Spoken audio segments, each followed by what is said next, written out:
Alright, we're back and today's job is installing the kitchen. I managed to pick up a second-hand kitchen off Trade Me. I paid about $400 for it with a dishwasher and put what I didn't need, the appliances, back on Trade Me, got my money back, so essentially I got a free kitchen for the bus. So basically what I'm doing, this is a full-size residential kitchen made out of MDF, so it's quite heavy.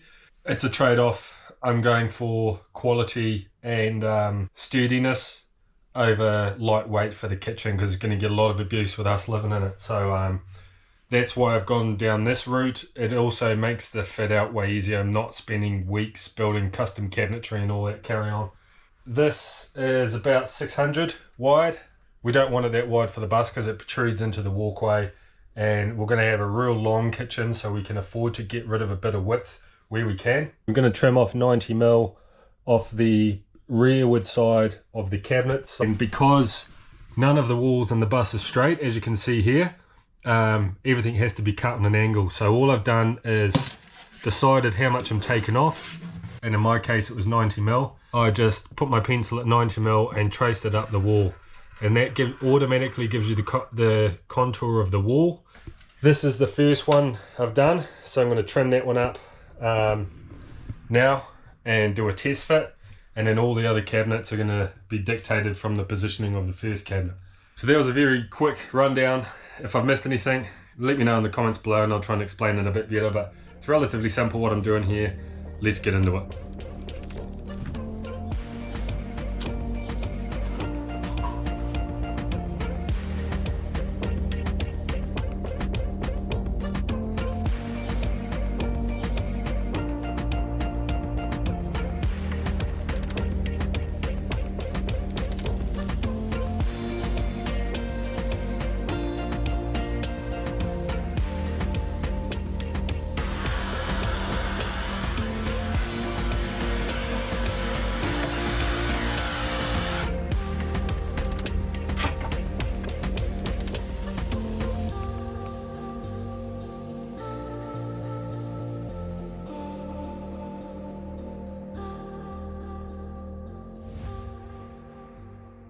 That'll be our kitchen. That's our first unit in. Nice and flush against the wall, as you can see. Straight as. Both sides, nice and flush. Alright, on to the next cabinet.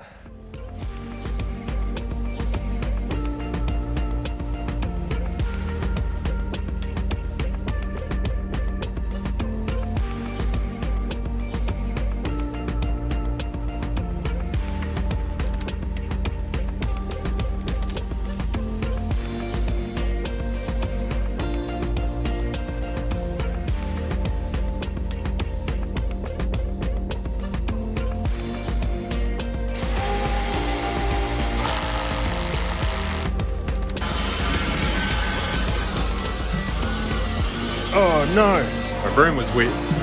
Bam.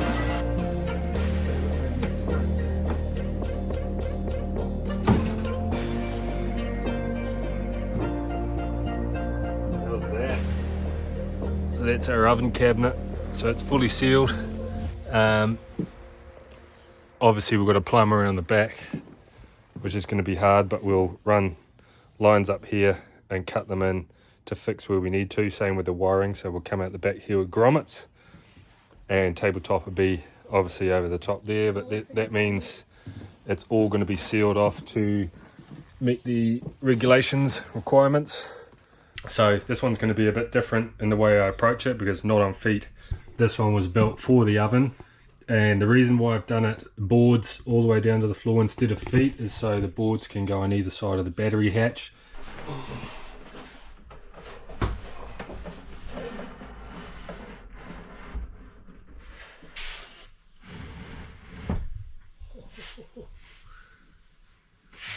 I think I did it. Alright, that's 2 cabinets in. They're pretty good, pretty flush. So what's going to happen with this one, because I've removed the bracing at the back and I had to cut around this, I'm going to have to find another way to seal that up. So what I'll probably do is have a brace piece here, but I'll figure that out when it comes to it. That gap sort of disappears once I push the cabinet back in a bit. It's just sort of sitting there, but I'll be able to seal up all the gaps for compliance and silicone all that up. We're back into it today. So I've been brainstorming my approach and I'm going to change it slightly. So I've done two cabinets, the oven cabinet and the first set of drawers. This one needs to be trimmed down. This is for the sink. This one needs to be trimmed down to ensure good enough room for the bed. And because we've got a hell of a lot of weird angles around the back of the bus, what I'm going to do is install the bed frame first. Then I can butt this cabinet right up to the bed, and whatever space I've got left over is what that's getting trimmed to. I want to do it that way to make sure I get it right. If I go ahead and trim that and then do the bed, there's a chance that I might get my measurements wrong, because when you're building stuff on the bus, everything changes. No walls are straight, you've got tapers, you've got corners, you've got angles, the bus isn't sitting level. So all the challenges and the joys of building a bus on a sloped driveway. I've got some 30 by 30 galvanized 3mm steel, and I'm going to cut, this is a 2.4 meter length. I'm going to cut that in half, so I've got 1.2 meters. I'm going to use the pre-existing holes that are folded, so they've got a bit of extra strength. It's not just the holes here, the steel's folded, and that's to reinforce, give a bit of extra strength to the steel there. So what I'm going to do is put a 1.2 meter strip in here, riv nutted to the wall of the bus up to here just before it starts curving round, because this protrudes out, and we're not going to be able to fit the brace in there. And then I'll just have bed slats coming across the full width of the bus, and lay a sheet of ply over. Now the sheet of ply is going to be cut around there, and it's going to extend over slightly, but because it's 18mm ply, the overhang isn't going to be too much of a worry, and I can brace it up if I need to. So let's get into cutting this steel, measuring up where the rev nut's going to go, and try and get this in today. What I'm going to do now is bore out these holes to fit the M6 rev nut.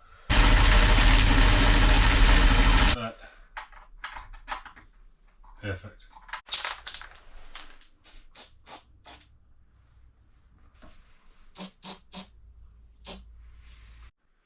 Alright, time to do the rev nut. For those who aren't aware, this is a rev nut gun. Screw your rev nut onto the end, put it into your hole and apply pressure, and it crimps up the rev nut. The rear of it expands and it grasps the sheet metal. So let's give it a go. Our primer's dried.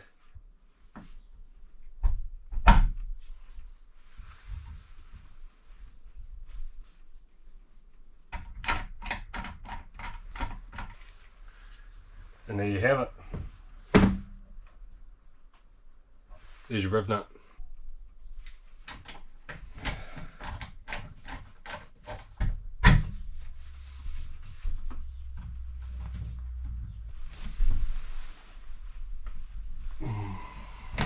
One, two, three, four, five.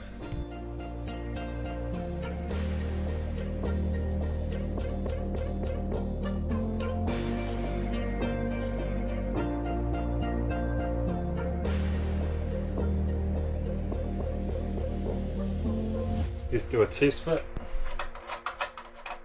Take these out. Gonna see if I can get the nuts in.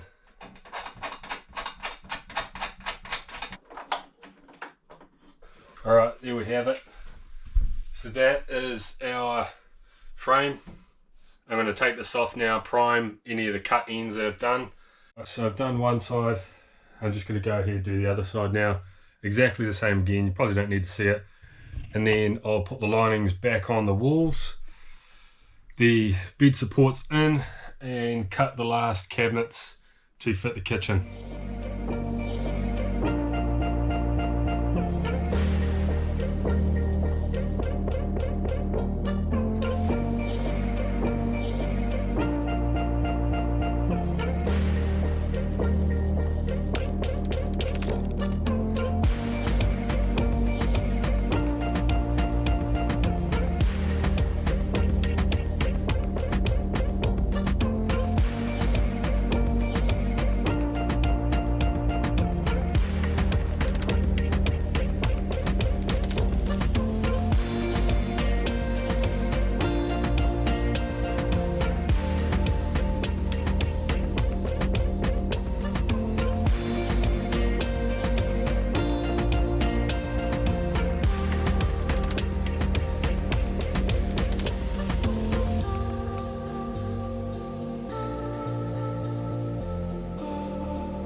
So once I had that cabinet built, I put it in place, made sure it was all level, and started the process of scribing the back of the cabinet to make it flush with the front of the other cabinet and flush it up against the wall.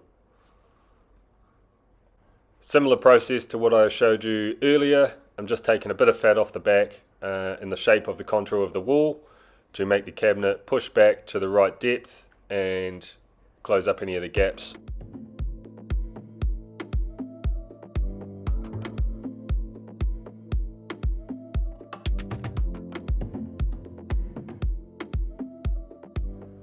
Once I had it all trimmed up, it was time for a test fit. So I've blown off all the dust, so I'm not taking it inside the bus, and took it in and put it in place.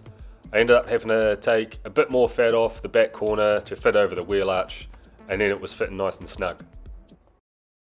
I managed to get this cabinet in, and I've squared it away. I've just got to trim the mount back over here, so I've got it sitting against the flush wall. So I'll trim that back, erase these marks, and touch up any scuffs on the paint from me moving cabinets around. So that one's all good, that one's in. So now I've got a 560mm gap to fit the sink cabinet into. So I'll get into building that one tomorrow. That's the only one that I'm going to have to build from scratch. So that shouldn't be too hard. So yeah, I'll figure out what's up next after that. So I'll catch you in the morning. So the next morning I got up bright and early and got stuck into building the last cabinet of the kitchen of the bus. Just measured the gap that it needed to fit into and made sure I got it nice and snug and plumb.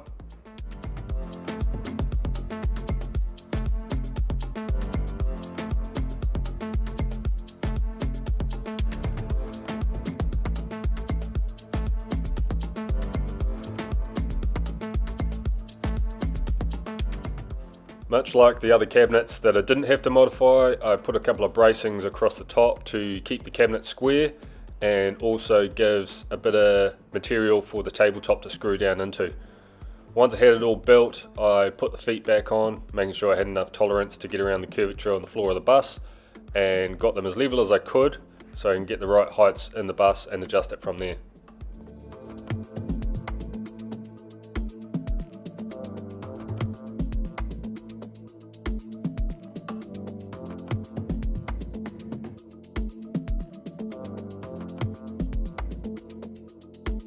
Right, so the cabinets are in. We're just going to go ahead and fix it to this bed frame, screw the cabinets together, and just sort of start bracing them up and have a go at putting the drawers and all the facings and stuff on. Once I had the cabinets in place, it was time to start putting the drawers in, which is the exciting part, sort of brings it all together. Alright, so one of the next jobs on this kitchen is I'm going to try and modify this last drawer to fit this narrow gap left in here. So what I have to do is take the faceplate off and mount it lower down so it will still fit within the gaps, and I'm going to have a go at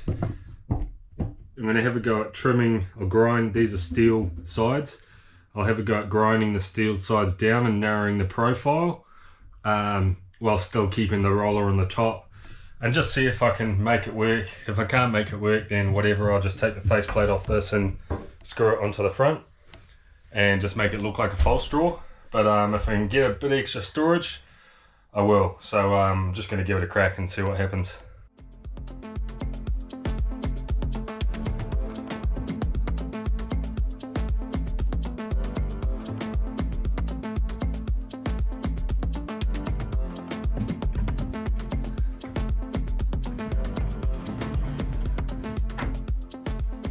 This will be the last job for me today. Just going to put this faceplate on, work out where it's going to be mounted. It's going to look like a full-size drawer, but when you pull it out, it's just going to be a shallow, most likely electronics drawer, laptops and stuff like that.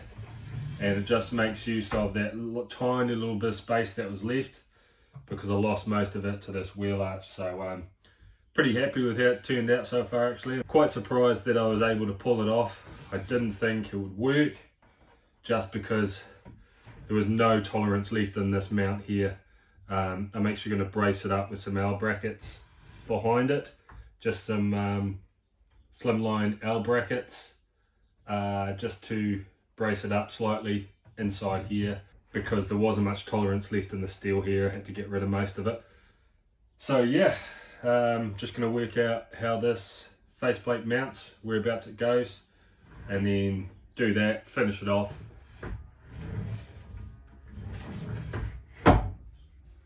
Bloody perfect.